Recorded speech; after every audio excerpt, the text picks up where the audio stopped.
ঘোড়া চালানো শিখতেছি, তাও সমুদ্রের পাড়ে বসে একা একা, কোথাও কেউ নাই, সমুদ্রের মধ্যে আছি। আর হঠাৎ করে মনে হইলো যে সমুদ্রে নামা দরকার, অ্যান্ড যা ইচ্ছা তাই করার সবচেয়ে বড় সমস্যাই হচ্ছে এটা।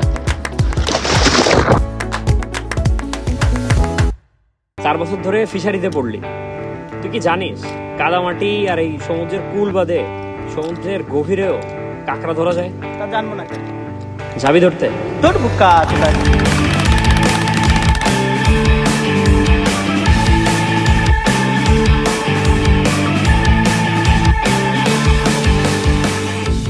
কি অবস্থা? আমি জোবায়ের, আপনি আমাকে চিনবেন না। আমি আসলে গল্প বলতে ভালোবাসি, একটু ঘুরতে পছন্দ করি। আপনি আমাকে বলেন তো, একটা ট্যুর দিতে আসলে কত টাকা লাগে? 10,000, 20,000? আমার পকেটে 2500 টাকা আছে। এই মামাদের সাথে গতবার আমরা ইলিশ মাছ ধরতে গেছিলাম। এখন ইলিশ মাছগুলো একান্তে একটু সময় কাটাচ্ছে, বাচ্চা কাচ্চা সব ছোট, তাই মাছ ধরায় অবরোধ, পেট চালাতে তাই কাঁকড়া ধরা। এটাকে আপনি ঝোপ, ঝুড়ি, টোকেন, সাস, ফাঁদ, আরো অনেক নামেই ডাকতে পারেন। আপনি যে নামে চেনেন, এটা আসলে ওইটাই। এবং এই প্রতিটা ফাঁদের মধ্যে একটা লম্বা কাঠি গুনো দিয়ে কিছু মাছ পেঁচিয়ে সমুদ্রে ফেলে দিলেই কাজ শেষ। আমরা কুল থেকে প্রায় 7 কিলোমিটার গভীরে, খুব একটা ঢেউ নেই।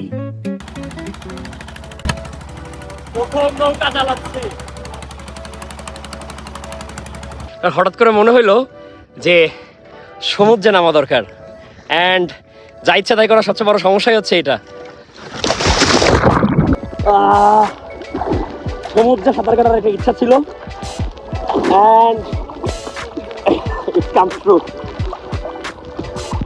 অবিশ্বাস্যভাবে এই সমুদ্র শান্ত, কিন্তু সমুদ্র এবং পৃথিবীর সব নন্দিনীর মনই মনে হয় একই রকম। তাই হঠাৎ করেই শান্ত থেকে অশান্ত সমুদ্র আমাদের অ্যাড্রিনালিন নিঃসরণ বাড়ায় দিল। আচ্ছা যাই হোক, ওই কাঁকড়ার জন্য ফেলে দেয়া তো আমার মতো কিছু বোকা প্রেমিক টুপ করে না গিলে ফেলে এবং ফাঁদে পড়ে যায়। আরামে বসে শেষ খাবার খেতে খেতে হঠাৎ মামার জালের টানে নৌকায় উঠে সূর্যের আলো দেখে। এটাই ওদের দেখা শেষ আলো। তারপর কি মনে হচ্ছে গল্প শেষ? ভাই 1 মাস পরে গল্প বলতে বসছি, আরেকটু বলি না। এখন কাঁকড়া আমরা ফ্রাই করবো, তো আমরা চলে আসছি রাব্বির কাছে। রাব্বি আমাদের কাছে ফ্রাই করে খাওয়াবে।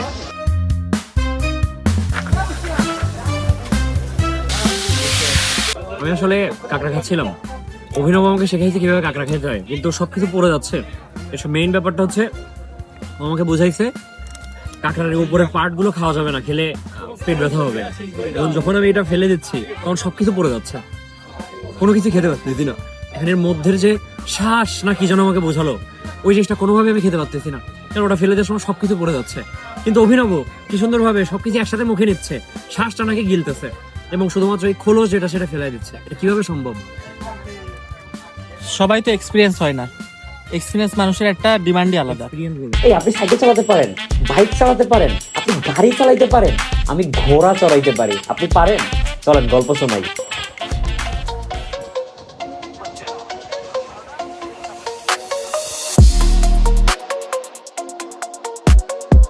লাইফে যা যা মন চাইছে তাই তাই করছি, যা ইচ্ছে তাই করার সবচেয়ে বড় সুবিধা এটা।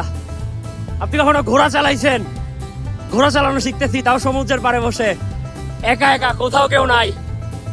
আর রে লাইফের সেরা এক্সপিরিয়েন্স। বাবা ওদিকে যাইস না, এদিকে চল। আরে ঘোড়া চালানো শিখে গেছি ভাই, অনেক ভালো চালাতে পারি না, স্টিল চল। এক হাতে চালানো যাচ্ছে না, কিন্তু লাইফের সেরা এক্সপিরিয়েন্স। যা ইচ্ছে তাই করে কি নাকি করলাম ভাই, মাশাআল্লাহ। স্যাডেস্ট পার্ট হচ্ছে আমারে ঘোড়া ফেলাই দিয়ে চলে গেছে, এখনো সমুদ্রের মধ্যে নিজের মধ্যে দৌড়াচ্ছে। ঘোড়ার যে মালিক সেও দৌড়াচ্ছে, ওই যে ও সাঁতার কাটতে চলে গেছে ভাই। আরে পড়ে গেছি, অবস্থা খারাপ। এই যে বস আমারে ফালাই দিয়া চলে গেছিল, এখন আসছে পুরো ভিজে। ও চলে যায় তাই না? এটা হচ্ছে ছুট পাইলে এমনি ওরে গেছি, শখ মেটে নাই। আচ্ছা আমি যে ঘোড়া চালানো শিখলাম, আমার লাইফের সেরা এক্সপিরিয়েন্স। এবং আমার এরা 3 জন, এই 4 জন হচ্ছে আমার টিচার, রবিউল, সানাউল এবং ইমাম হোসেন। এই যে তোমার নাম? শাহপরান। এ হচ্ছে সবচেয়ে জুনিয়র টিচার আমার, ও আমার শিখাইছে কিভাবে ওই যে দৌড়াইতে হয়। ও হচ্ছে আমার মেইনলি শেখাইছে যে কিভাবে ঘোড়া দাঁড় করাইতে হয়, কিভাবে কি করতে হয়।